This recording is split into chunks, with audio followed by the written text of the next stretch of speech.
ఈరోజు దేవుని వాగ్దానం యిర్మీయా 42:11.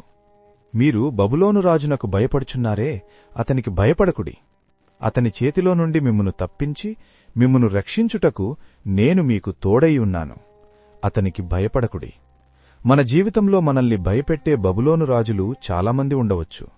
అది మనల్ని వేధించే పై అధికారి కావచ్చు, తీరని అప్పుల సమస్య కావచ్చు, లేదా మన భవిష్యత్తును దెబ్బతీసే ఏదైనా బలమైన శక్తి కావచ్చు. మనం తరచుగా ఆ సమస్య పరిమాణాన్ని చూసి భయపడుతుంటాం. కాని దేవుడిక్కడ 3 విషయాలు చెబుతున్నాడు. 1. నీ కళ్లముందున్న శత్రువు ఎంత బలవంతుడైనా సరే భయపడవద్దు. 2. నువ్వు ఒంటరిగా పోరాడటం లేదు, సర్వశక్తిమంతుడైన దేవుడు నీ పక్షాన ఉన్నాడు. 3. సమస్య నుండి బయటపడే మార్గాన్ని ఆయనే స్వయంగా సిద్ధపరుస్తాడు.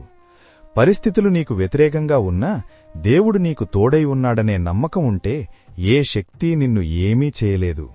ఆమేన్.